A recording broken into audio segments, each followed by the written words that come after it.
Hola a todos, muy buenas noches y bienvenidos a esta segunda sesión de propuestas del Bicentenario, qué hacer para administrar sostenible y eficientemente la oferta de recursos hídricos del país. Yo soy Paola Villar, soy coordinadora de la sección de Economía del Comercio y esta noche me acompaña Emilio Noguerol, él es activista por el desarrollo sostenible y cofundador de International Action Group. ¿Cómo estás, Emilio?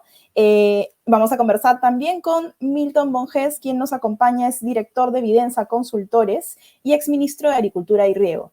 Milton nos va a poder responder nuestras preguntas y consultas que también tenga el público, que algunas ya las han hecho con antelación, algunas pueden ir apareciendo en el Facebook, en el Twitter, por distintas vías por donde deseen enviarlas, justamente sobre las propuestas en el eje de recursos hídricos y su eficiente aprovechamiento.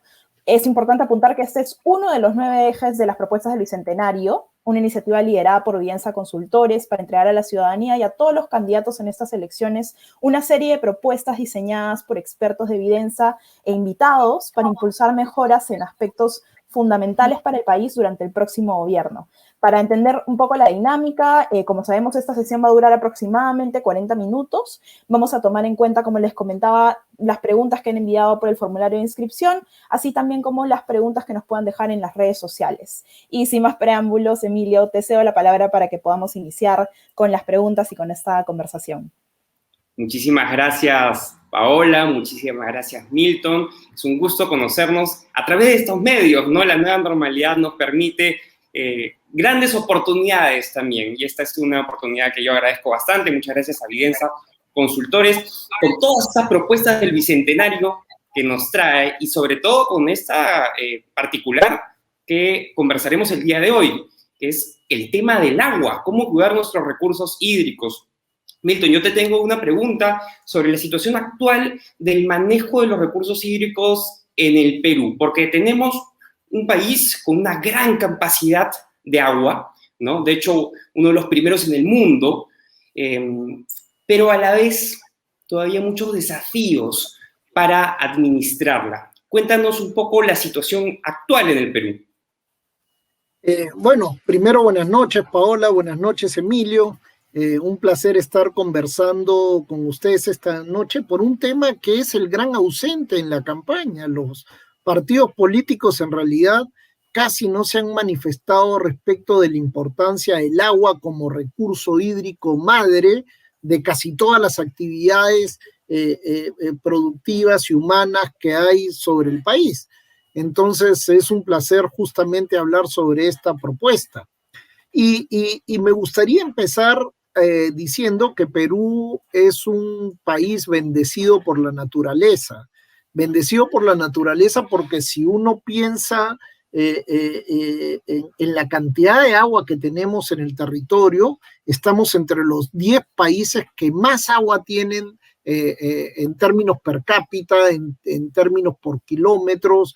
Así que en ese sentido el país es un país bendito.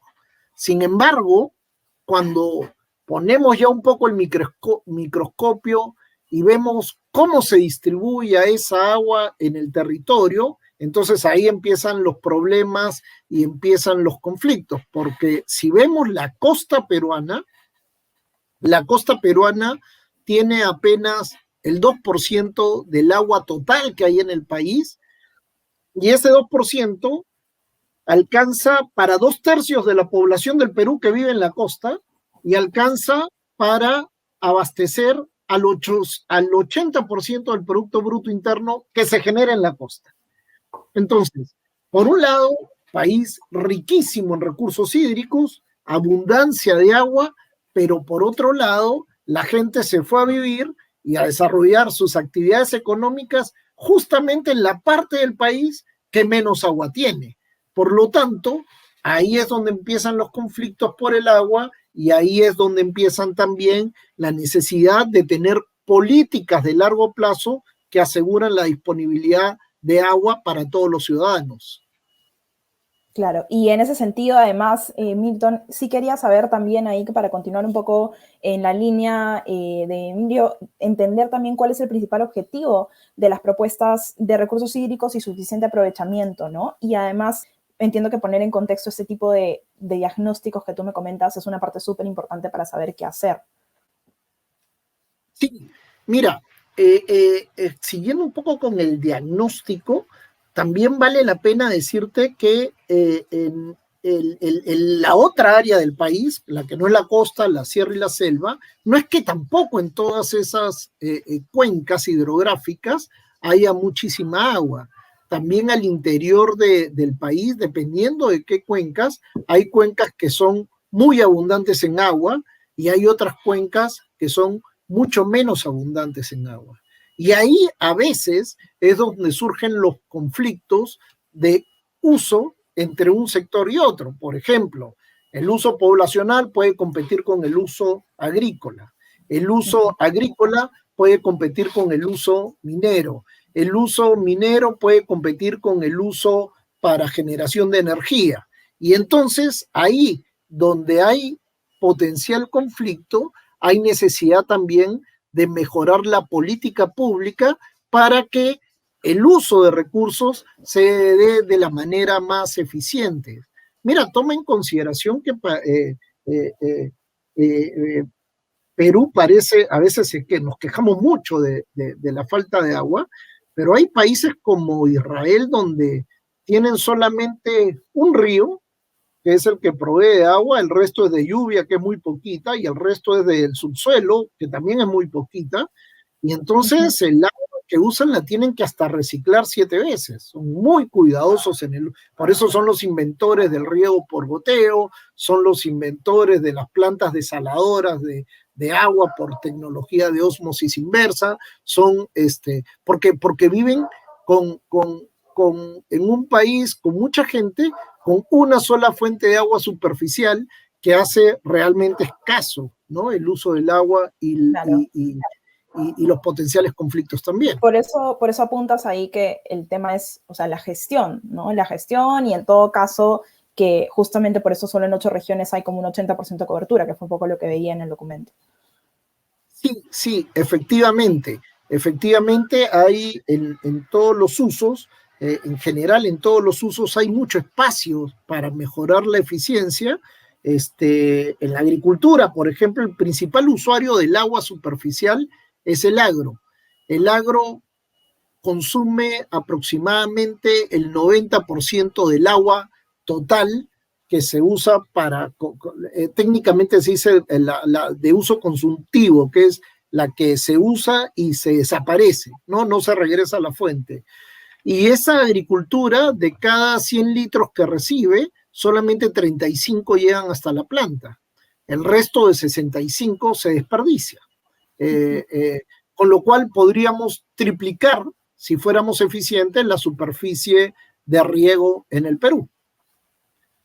Ahora, Milton, quisiera que nos expliques un poco estas predicciones que no son muy alentadoras sobre las reducciones porcentuales de la disponibilidad del agua de acá al 2030.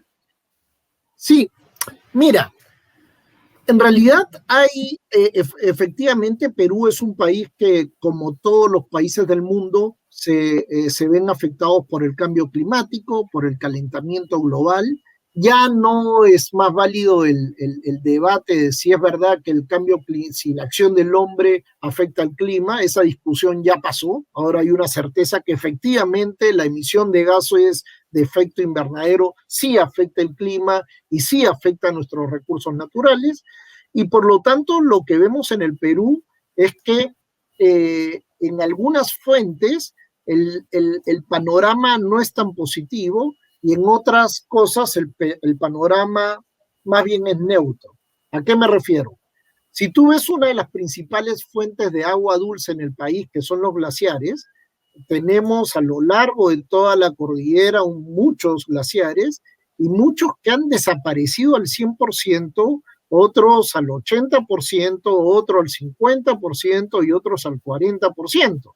Cuando yo estudiaba en la universidad hace muchos años, los chicos de la universidad nos íbamos a Pastoruri a jugar en la nieve y a hacer deportes de nieve. Hoy día no existe, hoy día es roca pelada, que es uno de los símbolos de esta deglaciación. Entonces, un primer problema del calentamiento climático es que esos glaciares empiezan a disminuir su potencial de almacenamiento de agua y abastecimiento de las distintas áreas en las que ellos tienen influencia en el largo plazo. En el largo plazo va a haber menos disponibilidad de agua de origen glaciar. Eso, sin embargo, en el corto plazo te da una sensación de más disponibilidad de agua, pero en el largo plazo es menos disponibilidad de agua. De hecho, si miden los caudales de los principales ríos de la costa, los que tienen data más larga, lo que ves es una disminución en el tiempo. Pero el calentamiento global también juega a favor, entre comillas. La corriente del Humboldt helada, evapora más, hay más lluvias en el país, el Niño también calienta las aguas, genera más lluvias. Entonces, lo que quiero decir es que también el calentamiento afecta el patrón de lluvias, que es una segunda fuente de agua, y eso va a generar que las variaciones de temperaturas sean más frecuentes, pero también los niños que antes pasaban una vez cada 50 años, después cada 15 años, ahora la frecuencia va a tender a achicarse y tener problemas. Y en general, efectivamente, el cambio climático nos obliga como país a que uno de los recursos básicos que tiene que ser planificado con inteligencia y con la colaboración de todos sea justamente el agua. De ahí las medidas que estamos proponiendo. Milton, me gustaría abordar un tema que creo que es clave también y que lo mencionas en el documento, que ya tiene que ver a nivel de las autoridades y justamente el manejo de gestión, ¿no? Que es la Autoridad Nacional del Agua. Mencionas que es necesario fortalecer las competencias sectoriales que tiene esta entidad. Quisiera saber si de pronto nos puedes un poco graficar cuáles son las falencias que presenta actualmente la Autoridad Nacional del Agua, ¿no? Por donde de pronto se ven algunas dificultades, en todo caso, en cómo está funcionando y qué propuestas se plantean aquí para que efectivamente se fortalezca la entidad y pueda operar eficientemente. Hoy día la Autoridad Nacional del Agua es una entidad que tiene autonomía técnica, administrativa y de gestión, que fue creada para ser el ente rector de los recursos hídricos en el Perú. Esta opera con un directorio multisectorial, pero tiene un pecado de origen que hace que muchas veces su potencial sea menor que el debería tener. Y ese pecado de origen es que estuvo adscrita para términos presupuestales al Ministerio de Agricultura. Por lo tanto, es el ministro de Agricultura el que determina quién está en la ANA, es el ministro de Agricultura el que le impone un poco la agenda técnica a una entidad que, si bien es autónoma, no es tan autónoma porque depende de ese ministerio. ANA no se va a pelear con su jefe, claro, ni con su paraguas institucional, que es el sector agrícola. ¿Y qué tiene de malo que esté en el sector agrícola? Tiene de malo que el sector agricultura no puede ser juez y parte. El Ministerio de Agricultura tiene que velar por los intereses del principal consumidor de agua, que es la agricultura. Entonces, está pensando más en algo que no debería ser su competencia. El Ministerio de Agricultura y la ANA está más ocupada muchas veces de ver los líos al interior de los comités de regantes, de las juntas de usuarios, porque eso eventualmente puede ser un factor de ruido político para el país y por lo tanto puedo dejar de ver de tener un análisis más técnico y más multisectorial por estar típicamente en un sector que es vulnerable a las influencias políticas. Yo no sé si ustedes recuerdan que hace poco, cuando el presidente Kuczynski estaban a punto de vacarlo, se hizo algunas negociaciones con algunos congresistas, y un congresista aprovechó esa coyuntura para dar su voto de respaldo al presidente, y el ministro de Agricultura ordenó a la ANA a festinar trámites y a tener una licencia de agua que no tenía derecho y que no había agua para él. pero por esta influencia política, digamos, se le dio una licencia de agua mala vida. Si tuviéramos una ANA independiente de un poder sectorial muy politizado como es el Ministerio de Agricultura, y lo digo con conocimiento de causa porque he sido ministro de Agricultura, Claro. debería estar más bien en el ámbito de la presidencia del Consejo de Ministros, que tiene que velar por los intereses de todos los sectores, no solamente el de agricultura. Tendríamos una ANA mucho más fortalecida y más equitativa también en sus recomendaciones y análisis de política. Y quizás realmente autónoma, ¿no? En todo caso. Y sí, claro. Mira, claro, a estas alturas de mi vida la autonomía absoluta no existe nunca, pero por lo menos que cuando aspiramos a una autonomía es que sea el criterio técnico el que predomine, y el criterio técnico con una mirada de eficiencia, pero también de equidad, ¿no? Exacto. Ahora, Milton, esto supone una serie de modificaciones, entiendo, a la Ley de Recursos Hídricos, a la 29.33.8, si no me equivoco, sobre todo en cuanto a estructuración del ANA, ¿verdad? Sí. Lo que básicamente, en realidad, el principal cambio es el que he mencionado, desde ese punto de vista legal, ¿no? El principal cambio es que la ANA regrese a ser lo que dice la ley de su creación, que debía ser una entidad independiente, sólida, pero ya no adscrita al Ministerio de Agricultura y Riego, perdón, que ahora le han llamado Ministerio de Desarrollo Agrario. Desarrollo Agrario. Sí. Midagri. Minagri, ahora en Midagri, sí. Sino que esté en el ámbito de la PCM y que realmente el jefe de la ANA responda a un proceso de selección técnico multisectorial con unos criterios muy estrictos y que sea nombrado por 5 años, como pasa en Ocitran, Ocinermin, en todos los OSIs que son reguladores y están en el ámbito de OCIPTEL, en el ámbito de la PCM. Lo segundo que necesitamos es también, al sacarlo del sector agrícola, la ANA la alejas de la tentación de los partidos políticos que están en el gobierno de usar a la ANA también como una fuente de empleo de los que me acompañaron en ganar la elección. Entonces, si tú ves, una de las características de la ANA es que siempre ha tenido un porcentaje muy grande de personas que responden más bien a motivaciones políticas que a motivaciones técnicas. Hay enormes profesionales, grandísimos profesionales, y afortunadamente mantiene todavía la tradición técnica desde las épocas antiguas de la ONERN y luego de INRENA, que era una gran escuela de creación de técnicos, pero si bien tiene eso, lamentablemente muchas veces se contamina con esa influencia política, y esa influencia política hace que a veces también el manejo del agua deje de tener la mirada de Cuenca, porque a veces hay distritos que, por tener un gran número de electores, llevas a que sesgues tu mirada hacia, con un cálculo más electoral que técnico multisectorial, ¿no? Entonces, nadie se va a querer pelear con los agricultores si eres parte si estás en el Ministerio de Agricultura, porque eso te genera un lío político y tú no quieres tener líos políticos. Entonces, y una mochila pesada luego, claro. Así es.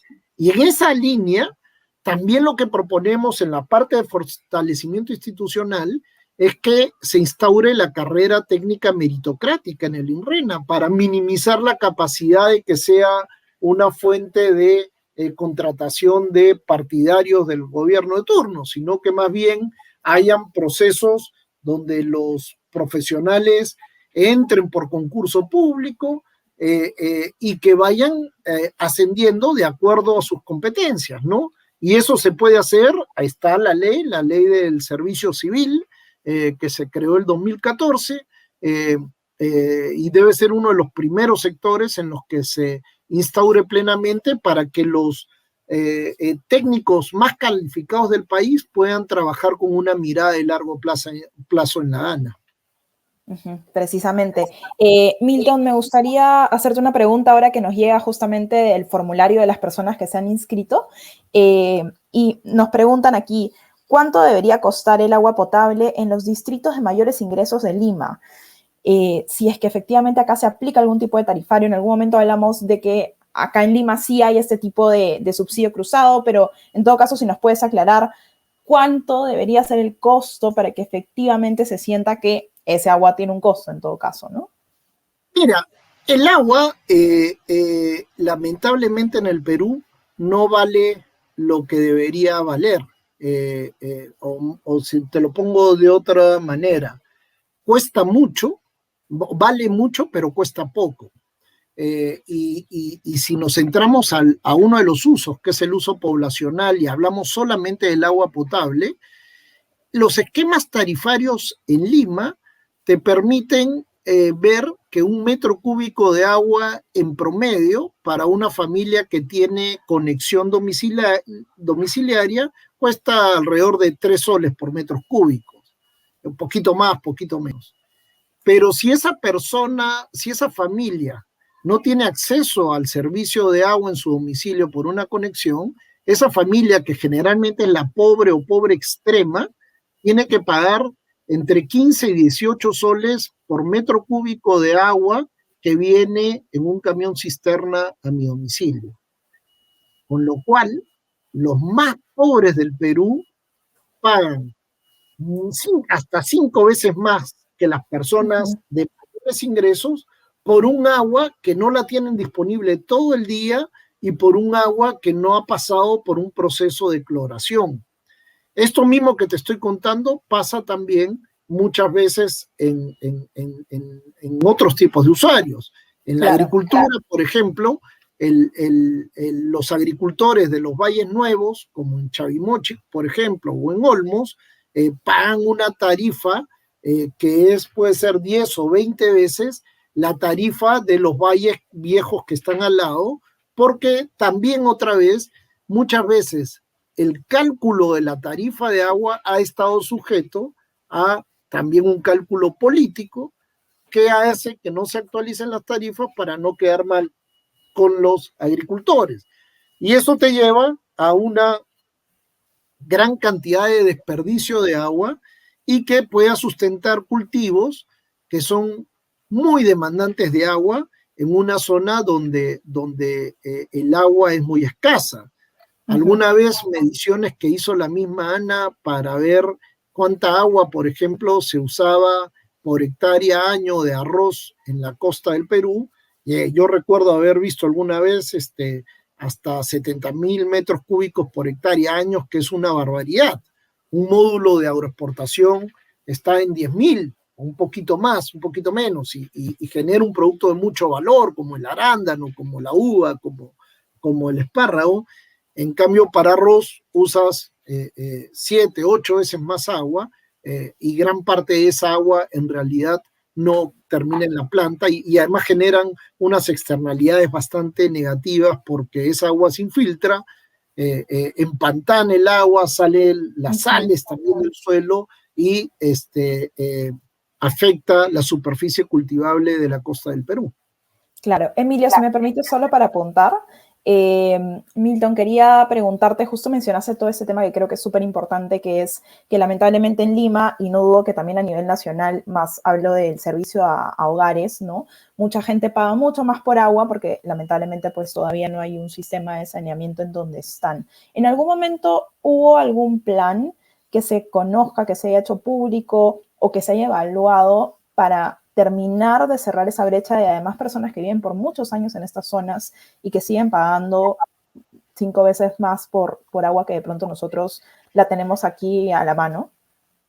Sí, mira, en el caso del agua y saneamiento, de hecho hubo una estrategia que se diseñó en mediados de la década pasada, al principio de la década pasada, de 2013, 2014, una estrategia orientada a mejorar los modelos de gestión del agua y saneamiento en todo el país, y pasada por una informaciones grandes de las empresas que administran el agua y el saneamiento. Las empresas que administran agua y saneamiento en el Perú tienen un montón de deficiencias, porque son empresas municipales que están altamente politizadas, porque no tienen capacidades técnicas, se han fragmentado mucho. Ahí donde debería haber una sola empresa, tienes a veces hasta 5 empresas, como en Puno, como en Junín, como en Lima. Y entonces sí había un plan, había una estrategia, pero lamentablemente, como en muchos sectores, el sector agua y saneamiento también está sujeto a los vaivenes de la política, y lo que se había avanzado hasta el 2016 en términos institucionales en el caso de agua y saneamiento se retrocedió justamente por estas consideraciones de quedar bien con todo el mundo, ¿no? Entonces tenemos un modelo de gestión muy, muy obsoleto en la provisión de agua y saneamiento. Milton, gran problema en el déficit de infraestructura hídrica. Por un lado, me parece bastante positivo, ¿no?, que a más meritocracia, a más profesionalización de quienes estén dentro del ANA, va a haber un mejor manejo de los recursos, no tan politizado, para poder, digamos, cerrar las brechas que son realmente necesarias y no las que generan mayor rédito político. Pero eso trae a colación otro tema, que es la relación de las cuencas expuestas a la minería, ¿no?, que son cuencas importantes en el país, que son las que generan los conflictos sociales. Y mi pregunta es, ¿en realidad existe esa dicotomía entre agro y minería, entre agua y minería? Mira, si no hacen nada, existe la dicotomía, pero esa dicotomía es de mentira y desaparece inmediatamente cuando tú tienes una política pública clara. Y además lo hemos demostrado en el país con distintos conflictos. Por ejemplo, el 2011 estaba el proyecto de ampliación de Toquepala. Se hicieron las encuestas para ver si la población aprobaba el proyecto. La mayoría de las provincias afectadas por el proyecto no estaban de acuerdo. El 100% de la población de Candarave no estaba de acuerdo, justamente porque pensaban que no iban a tener agua. Y por el 2012-2013 se creó en el Ministerio de Agricultura, pero con participación del Ministerio de Energía y Minas, un programa que se llamaba Convergencia entre la Agricultura y la Minería. Y ese programa lo que hizo fue, entre otras herramientas, para hacer el cuento corto, tener un programa que se llamaba Mi Riego, donde Southern Perú, por un lado, y por otro lado, el Ministerio de Agricultura, desarrollaron un proyecto junto con otras medidas, pero lo principal es que se invirtió en varios sistemas de aguas en las partes altas de Candarave, y al día siguiente todas las juntas de usuarios le dieron la licencia social a ese proyecto de que realizaba Southern Perú de ampliar Toquepala, y ahora está funcionando muy bien. Lo mismo pasó, por ejemplo, allá en Espinar, en un conflicto que había un alcalde de izquierda, que era Moyohuanca, generó de manera bastante irresponsable el rumor de que había cianuro en el agua, y le echó la culpa a la empresa minera, cuando en realidad tú sabes que en la sierra el agua, el cauce natural muchas veces pasa por encima de yacimientos. Eso generó muertos, la típica que agua sí, mina no, y todas esas tonterías. Pero luego el Ministerio de Agricultura también en este marco hizo un programa agresivo de pequeños reservorios, y Moyohuanca nunca más tuvo el apoyo popular que tuvo la primera vez. Entonces, te doy 2 ejemplos, hay otros. Por ejemplo, Tía María, si hubiera tenido la presa de Paltiture, que era la que recogía agua desde excedente por un lado, excedente del proyecto Tambo Grande, y por otro lado, agua que venía desde la cordillera. Si esa presa hubiera estado lista, no hubiera habido el conflicto con Tía María, porque los agricultores del Tambo no estarían preocupados por la restricción de oferta de agua. Entonces, lo que te quiero decir es que con una adecuada planificación a nivel de cuenca y con inversiones en infraestructura, ese conflicto potencial desaparece al día siguiente, y lo hemos visto en el Perú. Claro, porque además la mina, ¿no? La empresa minera es un importante stakeholder que tiene el bolsillo grande, digamos, y que podría, por supuesto que en coordinación con el Estado, generar pues alguna ayuda para eliminar esa brecha, para asegurar el almacenamiento y también evitar que las famosas aguas grises pues, terminen llegando a las cuencas. Solamente te voy a robar un pedacito. Perdóname que te interrumpa, pero ahí la clave es que trabajen gobierno nacional, empresa privada y comunidad de la mano. Interconectados. Cuando Claro. ha pasado eso, desaparece el conflicto inmediatamente. Y eso es la democracia participativa, ¿no? Que es, digamos, hacia donde debemos llegar, y no solamente la democracia instrumental, que es la que vivimos cada 5 años que estamos viviendo ahorita, como si solamente eso fuera un tipo de democracia, ¿no? Sí, totalmente de acuerdo. ¿Cómo destrabar estos grandes proyectos priorizados, ¿no? Que ya están presupuestados, pero que no avanzan, como Chavimochic, la tercera etapa, Majesiguas, la ampliación de la presa de Ancascocha, la Petar del Titicaca? Mira, todos esos proyectos tienen realidades bastante diferentes y bastante distintas. Déjame empezar por Chavimochic. Chavimochic, lamentablemente el concesionario era Odebrecht. Y tiene ahí un problema grande. Ningún funcionario público va a firmar nada que termine beneficiando al concesionario, que sigue siendo Odebrecht, y por lo tanto ese tema está parado y va a requerir que el próximo gobierno, porque ya en este gobierno no veo ninguna razón para que, si algo no se ha resuelto en todo este tiempo, no se va a resolver en los últimos 5 minutos que faltan para que acabe el partido. Entonces ahí vamos a tener que hacer como país que una cosa es el proyecto y otra cosa es la personería jurídica del que tiene la concesión, y si hay algún tema penal o algún lío con la justicia, que se vea, pero que se separe el proyecto de ese pasivo penal que está ahí, por el cual nadie quiere firmar nada. Entonces ahí va a tener que salir una ley expresa. En el caso del proyecto de Majesiguas 2, es otro el problema. Y mira, y también tiene que ver con líos de aguas. Para hacer el cuento corto, ese proyecto se adjudicó el 2010, el 2011, este mismo alcalde que te acabo de mencionar, que fue un gran agitador de izquierda, dijo que el agua que estaba usando Arequipa era de Apurímac, que necesitaba esa agua, puso una acción de amparo, el Poder Judicial ordenó que no se toque el agua de la Apurímac, y ese proyecto estuvo 5 años detenido, que no podía, con un concesionario que había ganado el concurso, además un concesionario español, un consorcio de primer nivel, de los mejores consorcios, jamás involucrado en ningún acto negativo. Y bueno, y el proyecto empezó a tener problemas porque se empezaron a vencer los plazos del contrato y por lo tanto se han requerido adendas.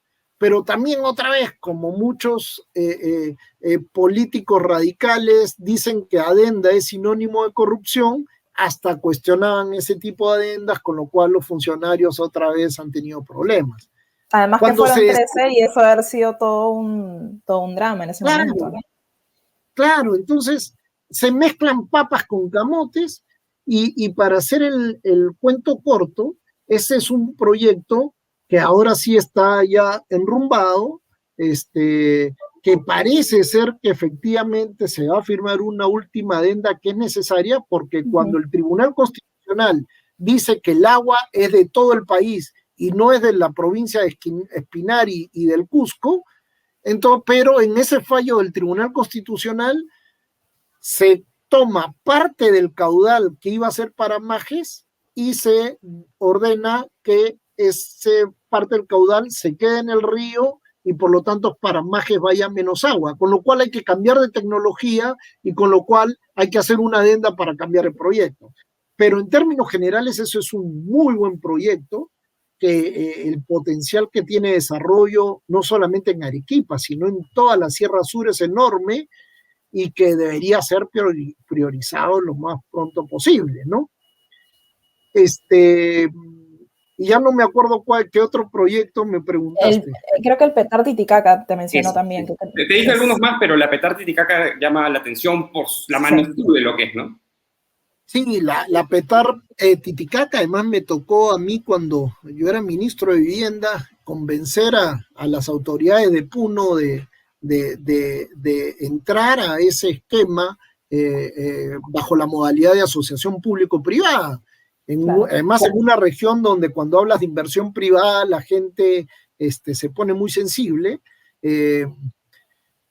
Digamos, yo tengo mis críticas personales al proceso de adjudicación que se hizo hace un par de años, en fin, el 2019, el 2019, que desde mi punto de vista Proinversión cometió varios errores en ese proceso de adjudicación, pero más allá de eso, en este minuto es un proyecto que ya firmaron contrato y que deberían estar en proceso de iniciar ya la construcción. Exacto. Nos llega una pregunta más, Milton, justamente por las redes sociales. Te la voy a leer. Es: ¿una posible solución para poder tener una mejor gestión de los recursos hídricos podría relacionarse con el aumento justamente de lo que hablábamos de las plantas de tratamiento de aguas residuales y o de agua potable? ¿Qué tan viable es este tipo de proyectos en el país? Bueno, hemos visto ahorita la Petar Titicaca es un ejemplo, ¿no? Sí, claro, es súper viable, porque lo que ha pasado en el país es que estamos acostumbrados a tirar todos los residuos, todos, los domiciliarios, los industriales, los mineros, antiguamente, sobre todo los mineros informales, al río o al mar, contaminando todo. Un caso me tocó ver de cerca, cuando estuve en el Ministerio de Vivienda, ahí en la quebrada de Huaycoloro, que está en Lurigancho justamente, llega hasta el río Rímac. Esa quebrada es usada como un desagüe de un montón de empresas industriales que tiran sus desagües ahí, y claro, poco más abajo está Sedapal, y Sedapal tiene que invertir el doble de lo que debería en descontaminar el agua del río Rímac para después potabilizarla. Solo que ahora ya no viene solamente con residuos orgánicos, sino también con industriales de las industrias que vierten el agua sin tratar a la quebrada que desemboca en el río Rímac. Ese ejemplo está por todo el país, pero más allá de hacer las plantas, que son necesarias, lo importante es que las empresas que manejen las plantas de tratamiento sean empresas profesionales. Y ahí vamos a la necesidad de que las empresas prestadoras de servicios de agua y saneamiento, que son las que administran las plantas, no pueden seguir siendo empresas municipales que también son botín político del poder local provincial y que se llenan de personas que no tienen las capacidades ni comerciales, ni técnicas, ni operativas para manejar esas plantas. Y ahí es urgente cambiar el modelo de gestión hacia uno que contemple asociaciones con el sector privado especializado, ¿no? Milton, ese es un tema gravísimo, el de la falta de plantas de tratamiento de aguas residuales. Recuerdo porque hace poco he estado viviendo un pequeño periodo de tiempo en el distrito de Pimentel, en Chiclayo, y pasar por esta especie de acequia que llega hasta el mar es una cosa nauseabunda. Y esto no solamente es porque, qué feo huele y qué exquisito es uno, Esto es un grave problema para la salud pública de la gente que vive ahí, que vive a los alrededores, que sobre todo la gente que vive a los alrededores de esas zonas es la gente más pobre. ¿Cómo podemos resolver ese déficit de las PETARs? Mira, pero Lima, hasta hace poco tiempo, no tenía, la mayor parte de sus desagües salían al mar sin ningún tratamiento. Yo he sido surfista hasta los 24, 25 años, y cuando uno salía del mar tenía que bañarse con desinfectante porque las enfermedades dermatológicas eran común de todos los que usaban el mar. El 2012 es cuando se inaugura la planta Tahuada, que tiene todos los desagües del norte de Lima, y el 2016, a principios del 2016, se inaugura la planta de La Chira. Y la particularidad de estas dos plantas de tratamiento de aguas residuales es que son operadas, diseñadas, construidas y operadas por operadores privados, o en asociación entre el Estado y el sector privado. Fue la única manera de poder traer la capacidad técnica suficiente para manejar esto, que son tecnologías sofisticadas. Yo me he paseado por todo el Perú, lo conozco de arriba abajo, y una de las cosas que da más pena es la cantidad de plantas de tratamientos de aguas residuales que son vendidas a alcaldes de distritos que creen que instalando la planta, estas plantas compactas, ya se arregló el problema. El tema es la gestión, porque si tú no le haces esa planta a una empresa prestadora de servicios que tenga capacidad técnica para operarlas, esas plantas no van a funcionar. Y además tienes que cobrar por el agua, porque si no cobras por el agua, no puedes comprar los insumos que tienes que usar en esa planta para transformar un agua que es no consumible en agua consumible. Entonces, a veces se ven deslumbrados por la alta tecnología, pero le das un Mercedes-Benz de último modelo, de última generación, a un chofer de combi, para hacer la ruta informal que tú quieras en una vía de alto tránsito. Entonces, obviamente, eso va a terminar mal, y es lo que ha pasado en el Perú muchas veces por este modelo de gestión que no es el más adecuado, ¿no? Milton, ya vamos a ir cerrando porque justo estamos sobre la hora, pero me queda una última pregunta que llega también del público y va así. En los proyectos de irrigación San Lorenzo, Sechura, etcétera, existe en tiempo de lluvias abundancia de agua almacenada y existen excedentes que se van al mar. Sin embargo, también existen muchas hectáreas de tierras salitradas y que no se les brinda agua para lavar el salitre y reincorporar esas tierras a la agricultura. ¿Qué piensa usted con respecto a esta política de no brindar agua para lavar esas tierras en épocas de abundancia? No, lo que pasa es que en este minuto, como no hemos hecho las inversiones en infraestructura suficientes para almacenar el agua y para que en los meses de verano, desde diciembre, que empiezan a venir los caudales de los ríos de la costa cargados, almacenar el agua para cuando luego viene la época de baja, poder usar esa agua. Entonces, el agua ya está asignada a algún uso, generalmente agrícola. Entonces, no le puedes quitar el agua a alguien para que los que ya tienen puedan mejorar sus tierras para tener más. ¿Cómo se soluciona ese entrampamiento?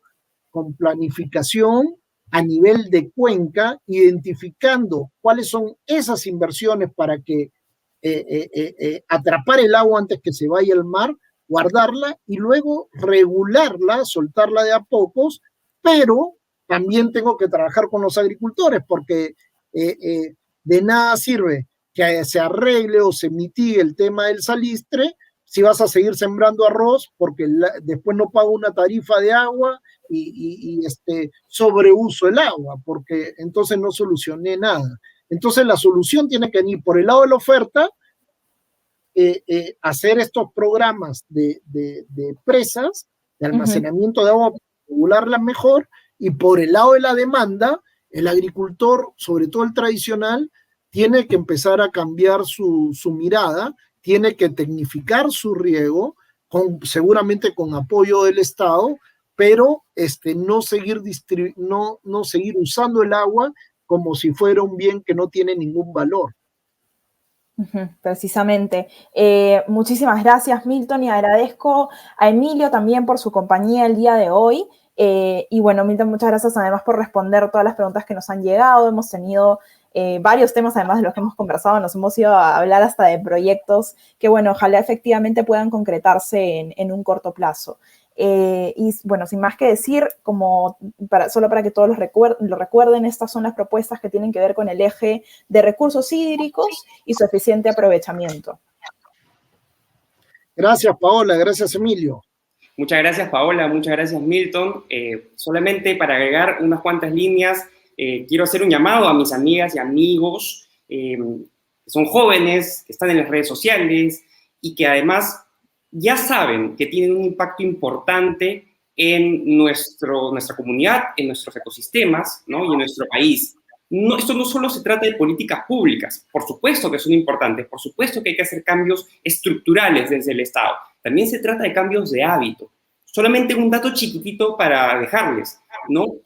Para 1 kilo de carne se necesitan 15.000 litros de agua, según estimaciones de la FAO. Repensemos nuestros hábitos, ¿no? Y no tengamos por garantizado un bien que, como lo ha dicho Milton, es escaso y que debemos cuidar si es que lo necesitamos y si es que sabemos ya y está comprobado que en algún momento nos puede hacer falta. Muchísimas gracias por este espacio a Videnza Consultores. Muchas gracias. Sí, Milton, me parece que también tenemos un siguiente evento que se viene para recordarle al público el siguiente martes 22, ¿no? Sí. ¿Cuál es el tema que se va a tratar ahí? Te digo, en este minuto, perdóname.